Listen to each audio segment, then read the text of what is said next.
So, welcome everyone. I'm Mercedes Kirkle. This is the preview of the Magdalene Heart Path online course, and really glad to have you all here.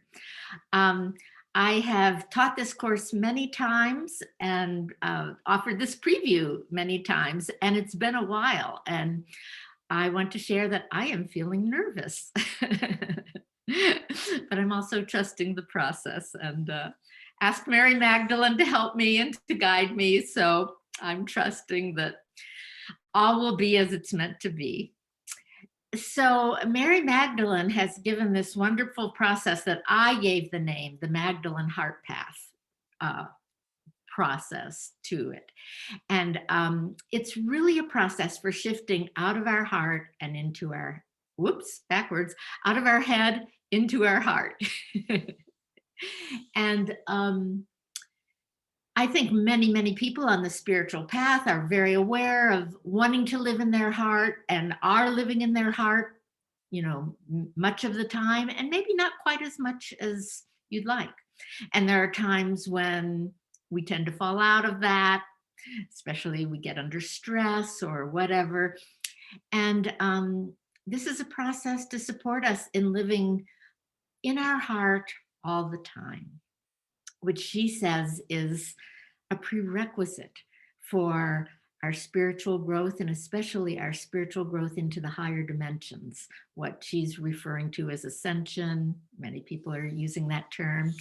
And that is the path ahead of us, she says. And this is part of the foundation for being able to make that shift into the higher dimensions and higher consciousness. So what I want to do today is just a demonstration of what it looks like when we apply the process.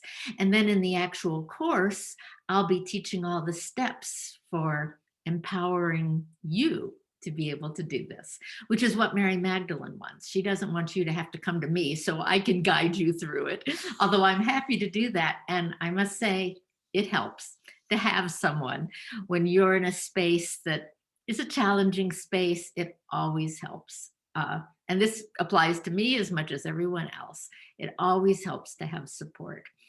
But ultimately, we want to empower ourselves to be able to do this. And also, we can become that support for others through having this knowledge and this understanding.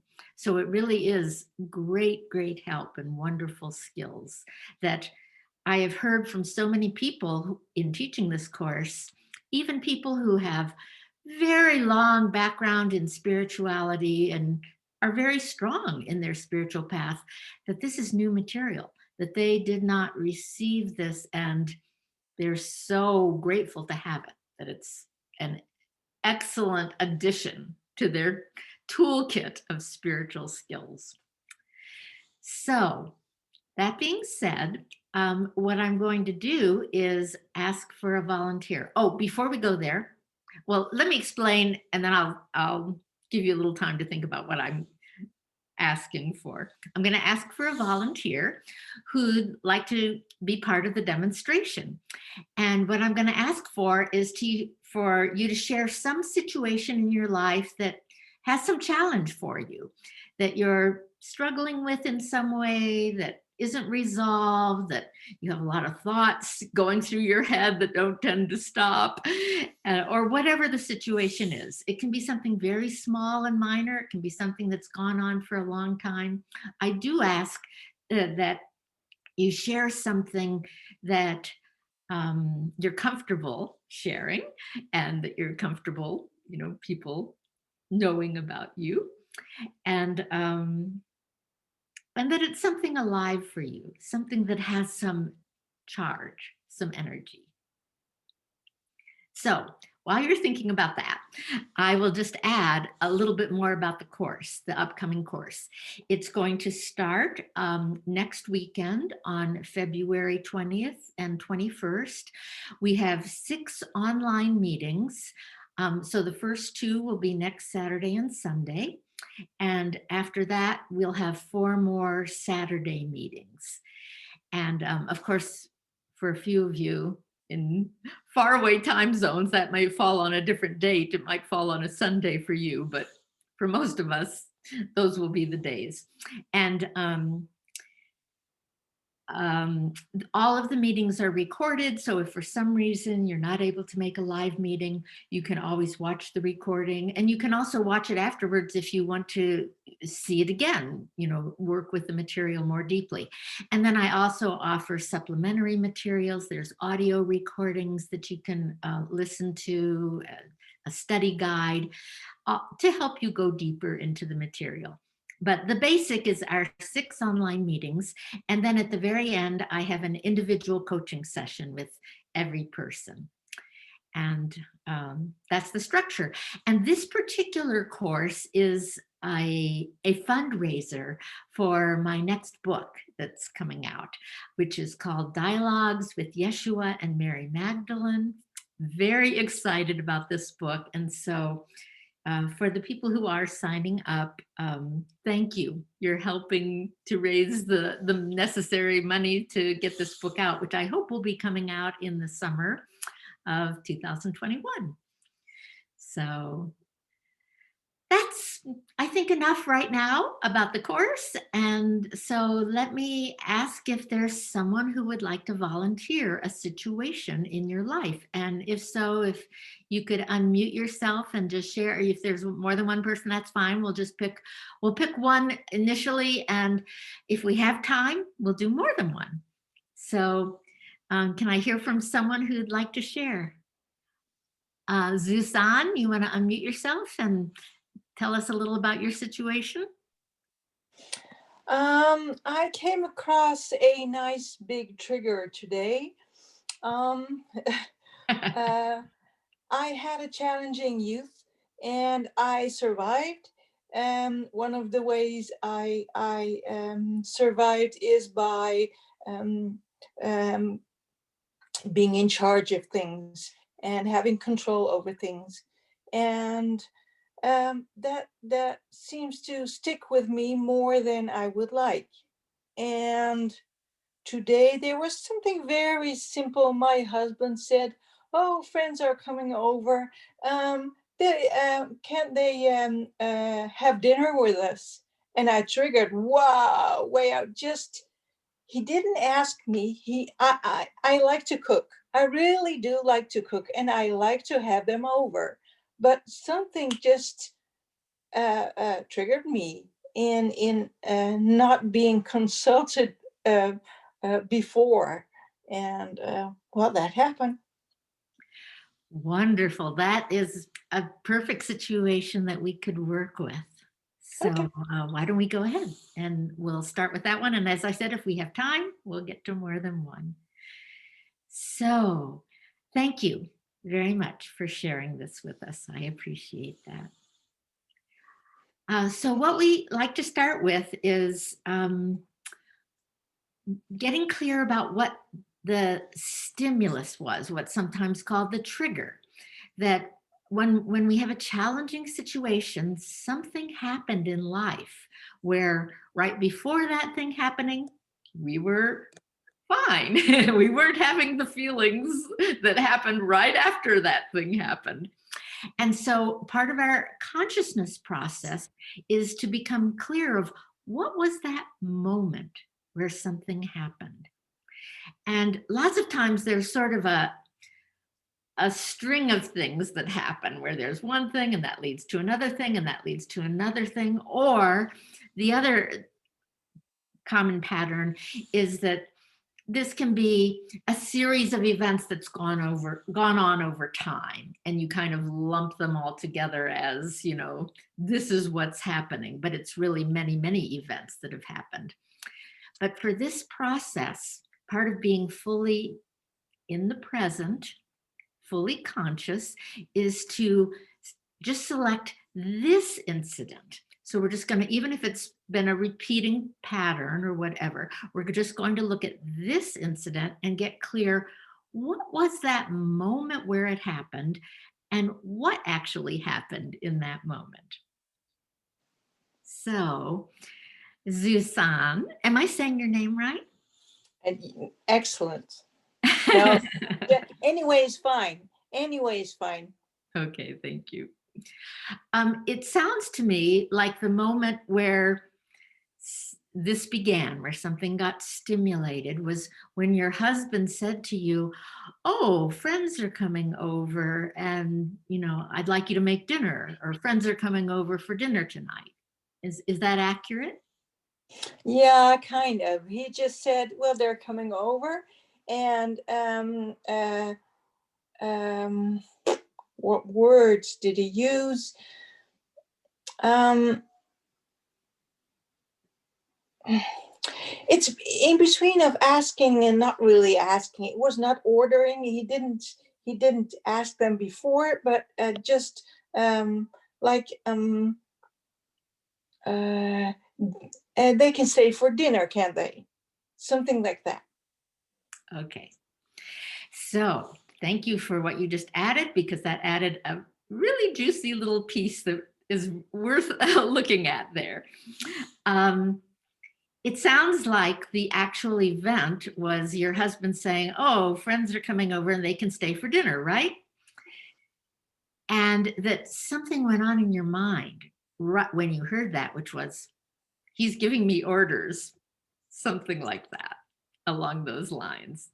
Would you say that's accurate? Yeah, kind of. Okay.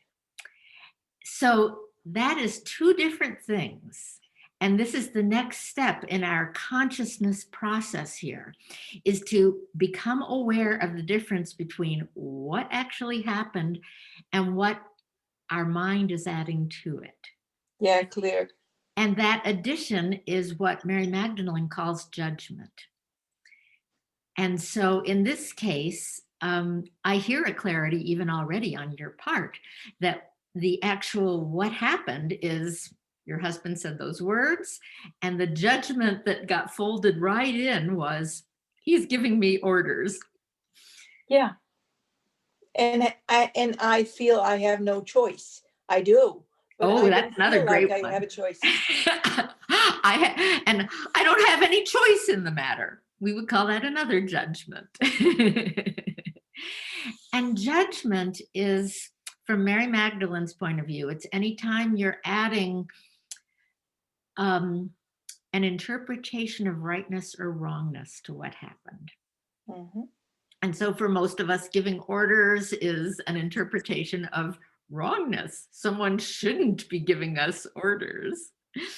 And also, "I have no choice in the matter" has a connotation with it for most of us of wrongness again. The flip side would be, "I should have choice about what I do." Mm. And you can hear, when I say it, that little head of steam building, which is kind of our internal mechanism of bolstering our sense of, this is wrong, the wrong way to do it, and I know the right way to do it. And all of that is what she calls judgment. And she says that all of that is part of what keeps us living in our head, keeps us stuck there. And that there's a different path, but that most of us didn't learn it. What we learned was this path of judgment as a way of trying to protect ourselves, trying to help us to get what we want. It's a way of bringing power. Declaring rightness and wrongness is a Yeah. power move. I'm right here, therefore I should have my way. Oh well, not. I'm having a kind of a panic. Then I feel very much under pressure. So it's not that I'm really angry for not having the choice, but I get real scared. Right, right. So let's hold on to that. We're going to go there in just a moment, because Okay, that's fine. really valuable too. You're feeding us everything we need here. For free. So once we become aware of this differentiation between what actually happened and what what we might be adding to it in terms of judgment, our next step in the process is to, just for now, temporarily, set that judgment aside, because it's going to interfere with where we want to go. So we want to just set it aside and go a different direction. And that direction is into the feeling. So when we set judgment aside, what we're left with is, at this point, what actually happened. My husband said this to me, and that's undeniable. That happened. If you had a videotape of this situation, you'd see it. You said those words, as best we can remember, and all of that. So the next step is, when you set the judgment aside, what's underneath is the feeling level. And that's what we want to get to. So what I heard was this feeling of internal pressure and stress. Would you say that's accurate? Very. Okay. And this is the first level of gold that we get to. And for most of us, that's a very different orientation. For most of us, we got an indoctrination somewhere along the way that our painful feelings were something negative. We even call them often negative feelings as opposed to positive feelings. And there is a judgment, again, folded into this process, that these are negative, these are bad. These are going to hurt us. These might sink us. We might get stuck here, lost in this. We might get overwhelmed. There's subconsciously, for many of us, because of our training, a lot of association with painful feelings. And what Mary Magdalene says is that's not the case, that painful feelings are actually here to help us and to guide us and to show us something very, very important. And if all we do is try to get away from them, we miss the gift that they have. They have a spiritual gift for us. And we don't ever receive that if what we're doing is trying to get away from them. So in this consciousness process, the next step of consciousness that we just did was to become aware of our feelings. And in this demonstration, this example, we're saying the feelings are internal pressure and stress. And we often feel that both physically and emotionally. It can have both components. Physically, there can be actual body sensation that goes with that, and then emotions that come up. And so we're bringing it to consciousness through these words. We're helping ourselves to reconnect with that. So what she says this gold is of these painful emotions is that they're guiding us to a deeper part of ourselves that we've gotten disconnected from. And she calls that deeper part our inner divinity. And a very, very important part of our spirituality. And she says the painful emotions are alerting us to the fact that we have gotten disconnected, and they're also our guides to how to reconnect. And she says they're actually what I have given the name kind of like our internal GPS or our spiritual GPS. They're directing us to the part of our inner divinity, that specific part that we've gotten disconnected from. And it's showing us something that we're wanting in this situation, and when it's a painful emotion that's not being fulfilled. So when you connect with those painful feelings, and I'm going back to you, Zuzan, here, when you connect with that inner pressure and that stress, in your own words, how would you describe what that's pointing to that you're wanting in the situation that you're not having? And I've already heard some words along those lines, but I'd like to go back to you and let you express it.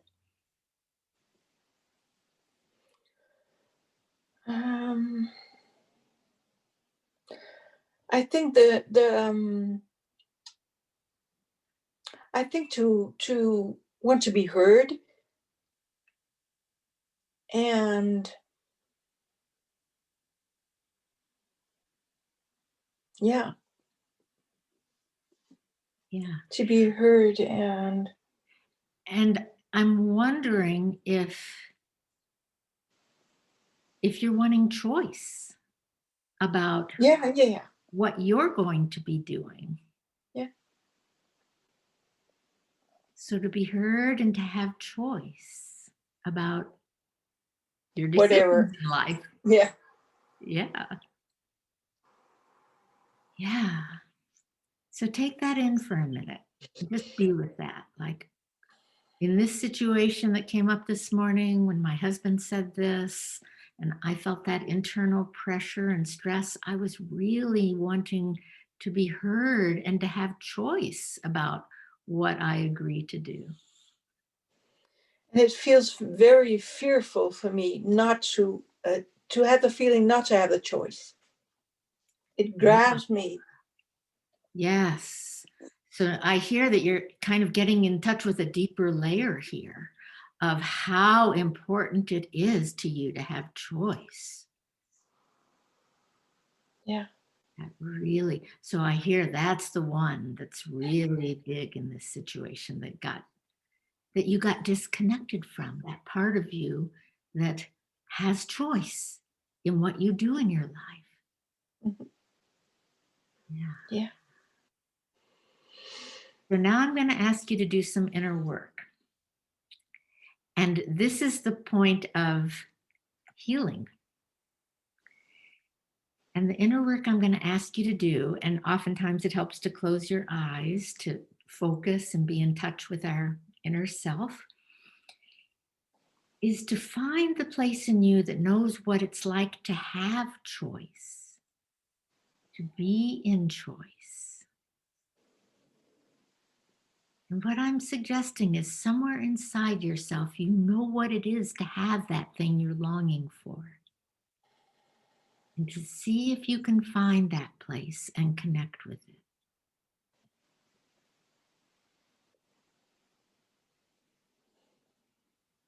And those of you who are observing, you might even do this yourself and sort of support her in the process by your going to the place in you that knows what it is to be in choice, to have choice about what you do in your life. It's quite difficult to find for me right now because I'm still in the stressful emotion. So let's just give it a little more time, because whenever we're in stress, worried, and fear, feeling that we've lost something, that we don't have it, there's a part of us that knows what it is we want, or we wouldn't know what it is to not have it. There's a part of us that's aware of that, even if it feels very dim right now. And if this is a long-standing pattern of losing connection with that part of ourselves, you might even have to kind of imagine it. It may not be so strong for you to feel it as your own, but some part of you can imagine it. I know that much. So see if you can even imagine, if you can't connect with it as your own in this moment, what it would be to have that choice.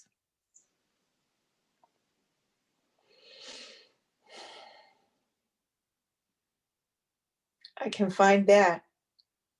Excellent.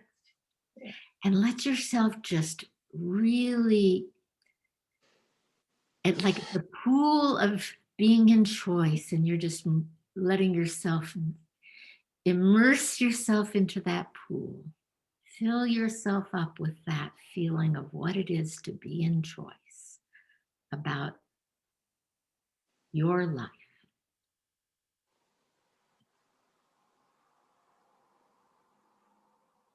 Kind of like a deep drink in the desert.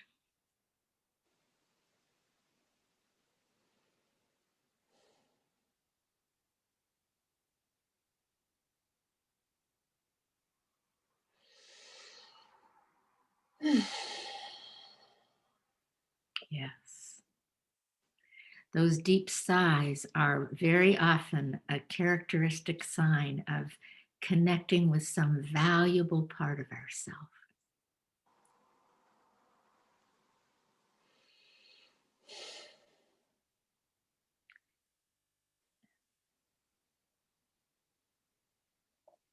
And when you're ready, Let us know, and I'm going to ask you if you want to do one last step with this. Okay. What I'm going to ask you to do is to stay in touch as much as you're able with that divine part of yourself that knows what it is to be in choice. And while you're, as much as you can, staying connected to that, bring in the original situation of your husband saying those words to you this morning, and see if you can hold both at the same time. And just notice what you experience when you do that.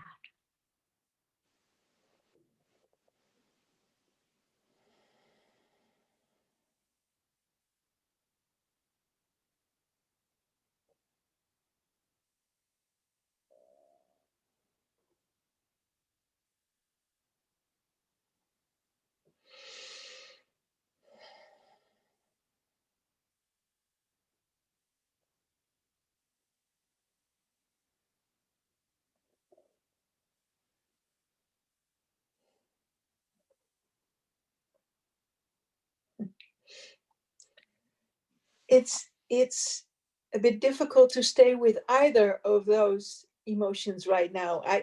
I'm a bit in the middle. Yes, yes. And this is not uncommon when it's a long-standing deep pattern.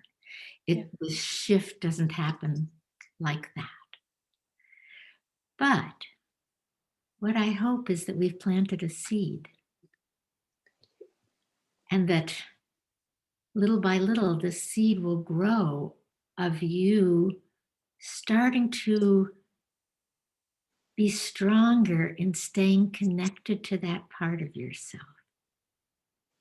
Or even knowing how to find it when you get disconnected, how to find it and reconnect, which the more you do that, the more it builds that muscle of staying reconnected. And over time, those old situations that used to trigger you won't have the same power over you. Because what we ultimately are suffering are not the outer situations. Those outer situations are real and they affect us. And the effect is they shock us. And they shock us into disconnecting from our inner divinity. Some part of the way that all of us express our God nature in life. And our healing and our growth is to reconnect when we get disconnected, and to, over time, especially through that process of reconnecting when we need to, getting stronger and staying connected so that we don't get disconnected in that particular way. And we're able to stay in our heart. We're able to stay connected to our inner divine nature in that particular way.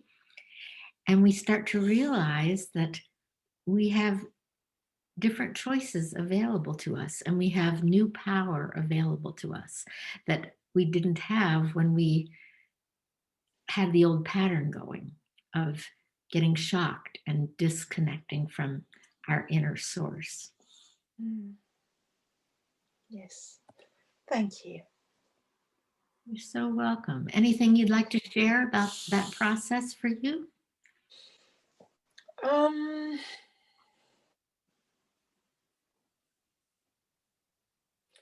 It is unknown territory. So, yeah. Yeah. So, that it's unknown territory. This is an old feeling, and it leads back a long way. So, this is a new toy to play with. Yes. Yes, one of the ways Mary has described it is that our emotions are this bridge to our God nature, this inner wealth that we have. And most of us haven't developed those pathways for making use of that bridge. And another thing about it is, even with things that are very deep and very long standing, one of the things I love about this process is we don't have to go back to the past. We don't have to go back to, the events, what happened, how this pattern got in place, all of those things. All we need is our present time experience and feeling. And that's sufficient to do the healing work, both of what's coming up in the present and the healing work of the pattern altogether. Even though it goes back to the past, we can do the healing entirely in the present. Thank you. Thank you. You're so welcome. And I'd like to hear if there's anybody who was observing that process wants to share about how it was for you to observe, witness, any questions, anything you'd like to share.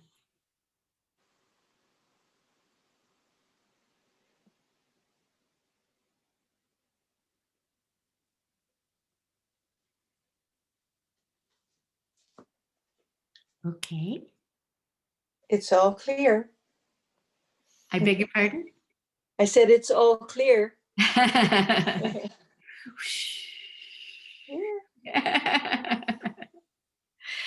would like to just say that I found it a very honoring process. I'm hoping that was the experience of the person receiving it. Very gentle.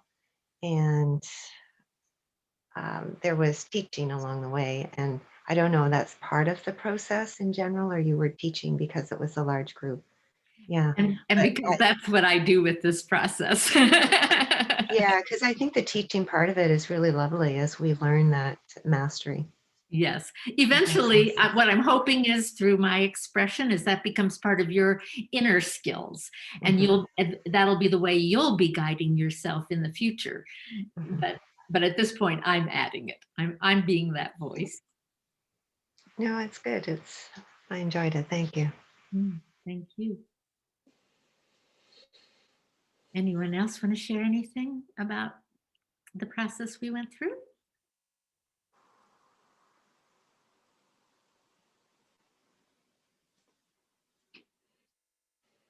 Okay. So we have time. We can do another demonstration if somebody would like to bring another situation.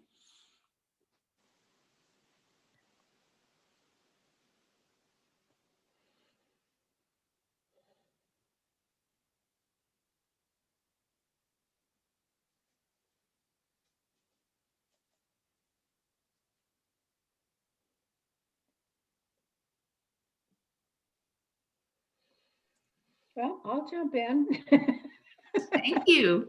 It's interesting because I do very similar work, and it was just a nice confirmation for me to know that, the way that I do my work as a, heart-centered therapist and coach / healer is very similar in nature, as, seeing those unhealed wounds really as our guides to our highest purpose when we can move through a healing process. So since I do it with other people, I will open myself up to be moved through the process myself. Wonderful. Yeah. So the thing that has been sort of up for me is not being in partnership, like wanting to be in partnership. I left a 30-year marriage 12 or 13 years ago, and never imagined that I would still be single, unpartnered at this point. I mean, I've had, obviously relationships along the way. Just having turned 65, it's sort of like, okay, now I do not intend to spend the rest of my, my days not partnered. So let's go there. Okay, wonderful. So let's begin with finding a particular moment, which could be the present moment that we'll work with. So is there a particular time when this came up, or is this just now a feeling right now in the moment? Or help me out with identifying what time we're working with here. Well, I would say now. I mean, it's obviously been present over the last, not so much when I first left my marriage, but I would say over the last 7 or 8 years, it's been there.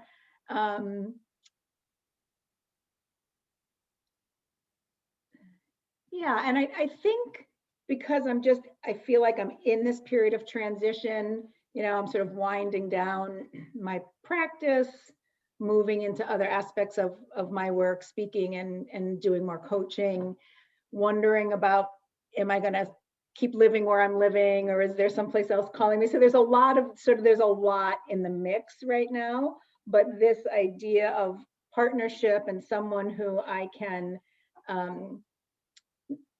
have a life with, where we are both committed to living into this higher purpose, and even understanding that what comes up in relationship is our own journey work or personal work, and how that also has a global, but so it's really been over a period of years, but it's coming up more now, it seems, again, since I haven't been in any kind of serious relationship for probably 2 or 3 years. Okay. Yeah. So it sounds to me like the event that we're talking about is the present. Right. And that it's an inner awareness. It's not something that happened, in time and space in your outer world. It's an inner awareness of, in this present time, I'm aware of a deep longing for partnership and relationship. Mm-hmm. Does that sound accurate? That sounds accurate. Was there some hesitancy or? Well, no, I just wasn't sure if it was appropriate to add information from the past that might have some influence here. I don't know that it does or it doesn't, but. What do you think?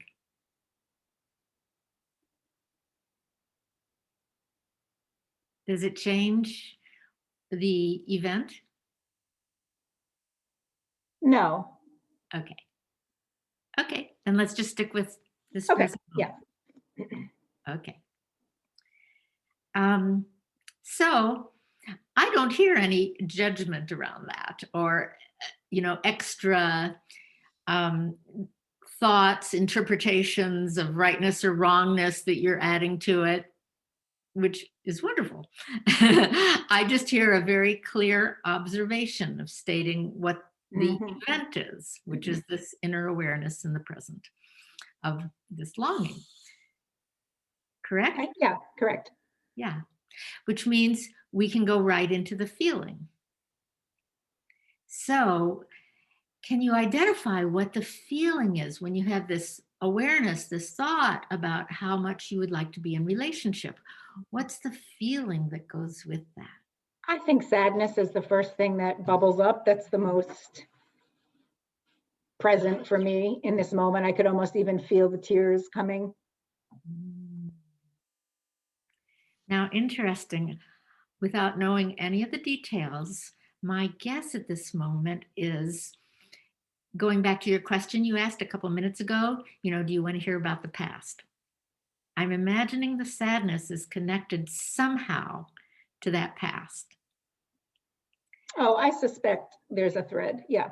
And we don't need to know what it is. I'm only pointing this out because most likely what you felt you were holding on to and thinking about relative to the past is encompassed in this feeling. And so we're accessing that through the feeling rather than through the information about what happened in the past. Yeah, that's why I didn't want to just offer it up. Yeah.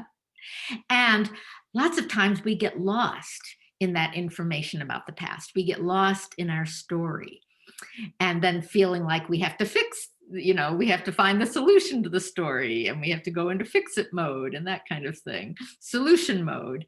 And that takes us a very different direction. So to be honest, I'm glad we didn't go there.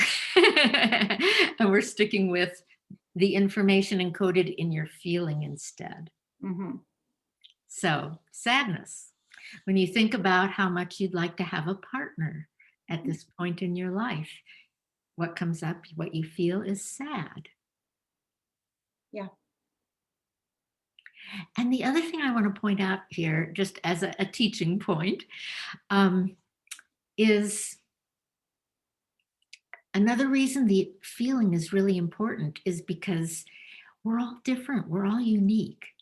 And if someone else talked about how they wanted to have a partner at this point, they might have a very different feeling come up. It might not be sadness. Even at a different time in Catherine's life, it might not be sadness. But at this point, the feeling is sadness. And that's very important for the guidance it's going to give us about which part of her inner divinity is she's disconnected from. Mm. And so I know I'll share a little bit about my process here. When she said sad, there was a momentary surprise for me, because if I were to make this statement about how much I'm longing for a partner, it would be connected to a different feeling in my case. But that's me. That has nothing to do with Catherine. And and lots of times when we don't go into this deeper level of what are the feelings and what's the inner divinity it's connected to, we project onto the other person what we think is happening, which could be totally different. I project what would be happening for me if I were to make a statement like that, but it could be totally different for Catherine. So this is another aspect of connecting at the heart, is connecting with our own heart, but also connecting with others' hearts and helping us to connect authentically rather than through projection. So Yeah. I just throw that out as another little piece, an aside. But now I want to go back to Catherine. So I'm hearing that when you think about how much you'd like to have a partner in your life at this time, you feel sad. Mhm. And I suggest that that is connected to, that sadness is connected to a part of your inner divinity that's not fulfilled relative to your situation of not being in the partnership you would like. And so I'd just like to hear in your own words what that is that's pointing to that's not fulfilled right now. What is it that you want that the sadness is pointing to? Well, a number of things come to mind. I mean, obviously, deeper connection, more joy. Some of this is obviously, I think, sort of COVID magnified. I live alone. I work from home. I work. I hear you. And so, I'm a very social person. I have a lot of love to give. I just can't imagine myself not being in relationship. And so there's on one hand, the joy and the connection and the laughter and the adventure, all that comes with new relationship or, sustain. And then, the sadness, the loneliness, the word heartbreak just sort of popped up. The thought being, I just have so much love to give, and I give it to my kids and my grandson and my clients, my friends. Yes. So that heartbreak, I hear as that you just went to a deeper level. That with the sadness, you were connecting with what it was pointing to in terms of joy, in terms of connection, laughter, adventure, and then in came a deeper feeling. And that this is sometimes I think of like an archaeological dig where we go to That's what I look. call my work. Personal archaeology or spiritual archaeology. So I completely get it. Yes. And what I hear is that heartbreak is connected to this deep longing to share this well of love you have inside. Would you say that's accurate? Yes. And I keep hearkening back to the question that I asked about the earlier, and I'm just going to say it so that it's out there. I lost my mom unexpectedly when I was 22 and my dad when I was 30. My mom 2 months before I got married, my dad 2 months before my first child was born. So there's a lot of loss. Yes. And I hear even more sadness coming up about the loss of really important loved ones in your life. At times I should have been joyful, getting married, having my first child, to have the loss of each of my parents just prior to those events. I think as I'm, just allowing whatever, my divine inner divinity is sharing with me in this moment, Yes. there's something about the timing and the relationship of this painful experience of loss and this joyful experience of partnership or, having a So, child. so what I'm imagining, and tell me if this is correct, is that it's not only about sharing love, it's about sharing these very important moments in life with someone you're really close to, someone that really matters to you. Yeah, I would say I hadn't actually thought about it like that before, but I think that's accurate. Yeah.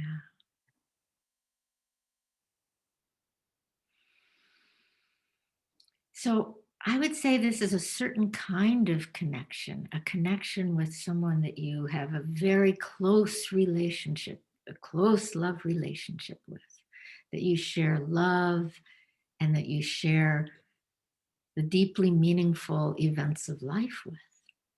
Yeah.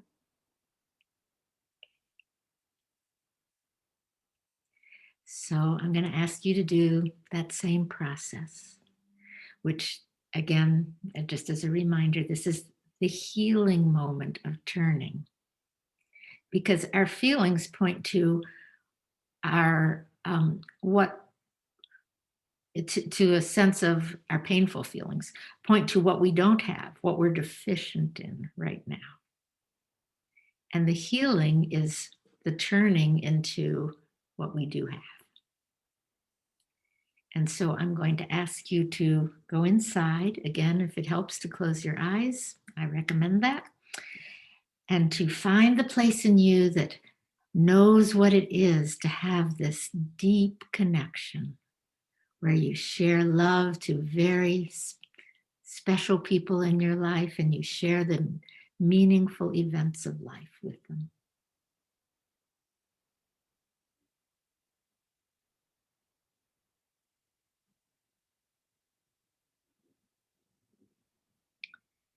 And when you find that place in you that knows what it is to have that, to let yourself really merge with it, like you're immersing yourself in this pool of that kind of deep connection.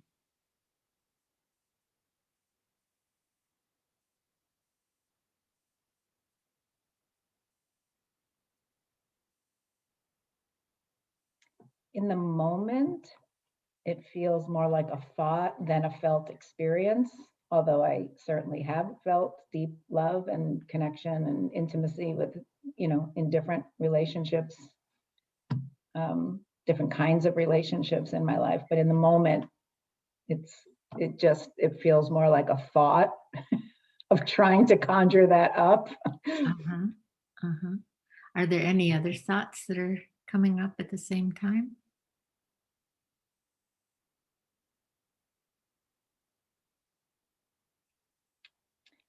The thought that came up actually just before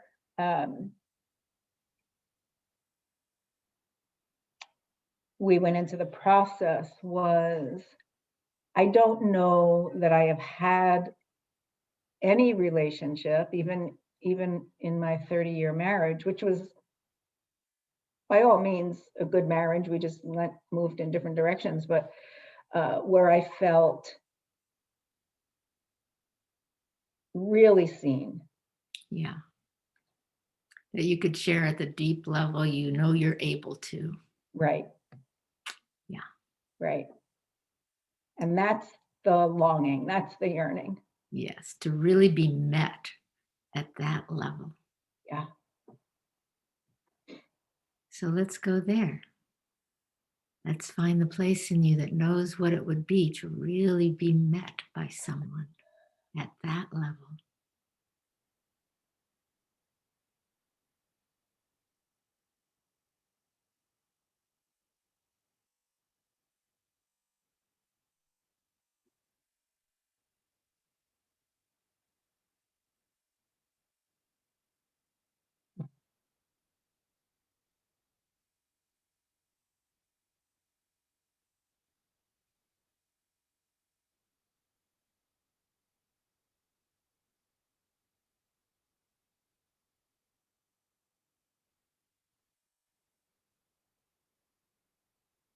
It just feels out of reach. It feels like I can't get there. Yeah. I can't get there. So I'm going to ask you if you can set that aside, that belief that it's out of reach. I can't get there. Just for now. And see if you can let yourself go there.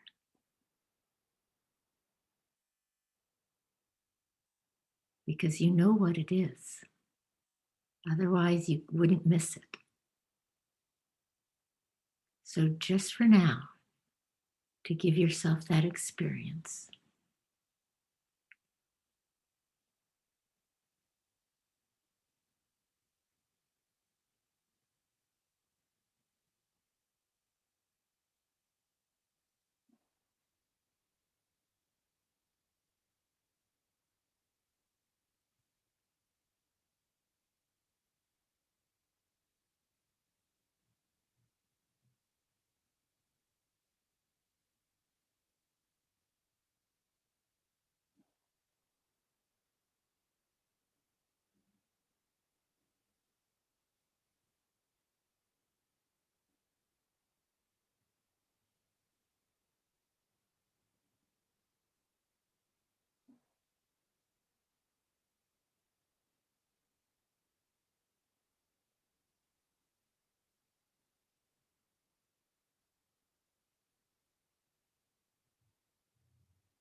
It's odd because I felt like I have gone there other times during meditations or most recently in this sort of third eye opening guided imagery that we did. But right in the moment, I just feel, it just feels kind of shut down. Yeah. Thank you. Thank you. So what I'm sensing is that we've touched into a very important spiritual place for you. And it's not about the partnership. It's about the belief I can't get there. It's out of reach. And I'm not going to do it at this time, but if we had more time, that's what I would go into with you in terms of where that is leading us. Mhm. And again, I would say we got to a deeper level. And it's like an unwinding process. We're going through the layers and unwinding what's holding this whole pattern in place, being guided by the feelings and the judgments. To me, I can't get there. It's out of reach. Our judgments. You could call them beliefs. And And so we're working that. We're making use of those instead of trying to get rid of them or throw them Right. away. We're using them to guide us Yeah. to the place where the underlying, there is some place that's like um, there's a word I can't think of. I might call it the core wound, or you know, I always think of it as the a causal pin. moment, or some The pin that's holding everything the together. linchpin. The linchpin. And when Yeah. we get to it, we undo that and everything else releases. Yeah. Yes. So we got some of the way, and to me it was guiding us. It was shining the light of consciousness on, oh, it's really this. Now go here. Mhm. So I want to draw this together with these two, and thank you both. Thank you, Catherine. Thank you, Susan, for sharing with us and being open, being vulnerable to engage this process with us. And that both of you were working with these, with different aspects of our inner divinity that we all share. We all have a deep need to trust that what we long for is attainable, that we can get there, we can do that, we can have the things that we have the longing for in our life. Similarly, going back to Suzanne's situation, this deep need for choice about what we do in our life. And these are just two examples. Our inner divinity has many, many different aspects to it. I sometimes think of it as our spiritual DNA, all these different qualities that we share. All of us have the same fundamental DNA. And at different moments, we'll get stimulated, triggered, and shocked out of disconnecting with a particular one. And our spiritual healing comes through this process of reconnecting.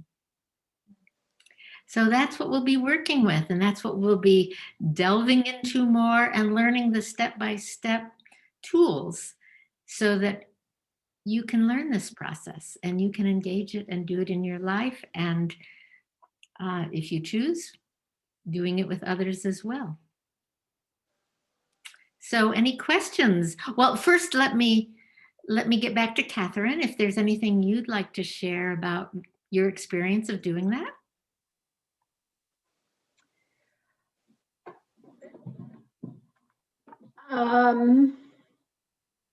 I think that I can't get there, it's out of reach, is probably, one of those underlying beliefs that also applies in other areas, whether it's financial or, Right. shifting my business to ultimately where I would like it to go. So, Right. I certainly see that pattern or that theme that would run through more than just this area. Exactly. So it makes a lot of sense to me. I appreciate that,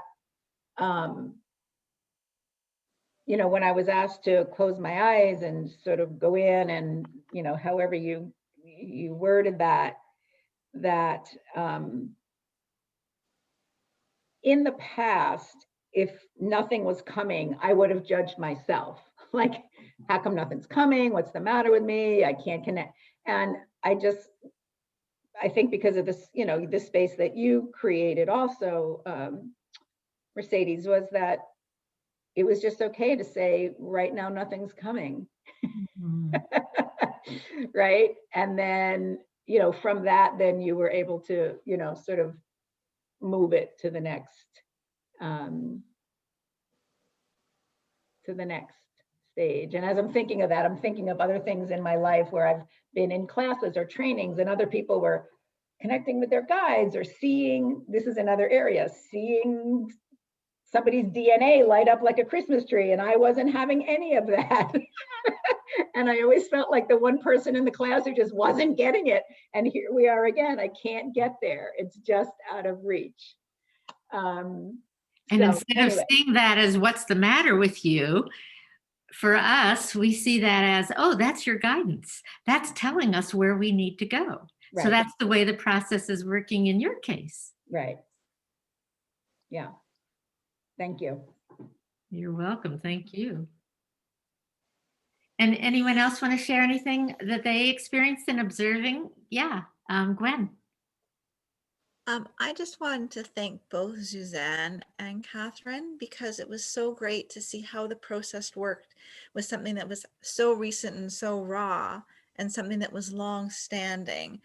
And for me, as observing it, that was so invaluable. So I'm just so happy. I'm so grateful for them for coming forward. So thank you for doing that. Thank you.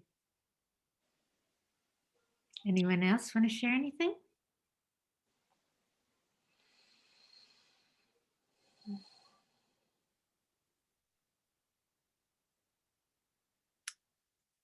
Okay. So if you feel called, I encourage you to sign up for the course, and I'd love to have you join us. And I'll see you next Saturday. I'll send out a follow-up email to everyone, so it'll have a link for the registration if you want to register for the course. And just before I go, before we close, any final questions anyone wants to ask? Mercedes, you gave us the dates, but what time of day? Will it all be midday like this? Yes, it's at this time, all of the meetings are. So it's noon Eastern time, 9 Pacific time. And I trust everybody to translate into your time from there. All right. Good, thank you.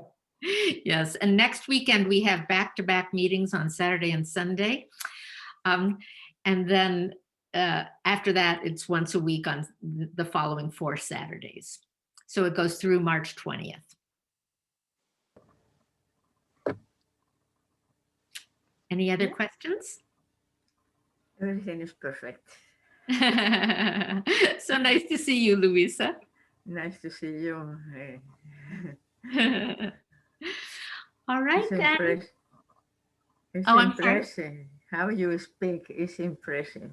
Oh, thank you. Thank you.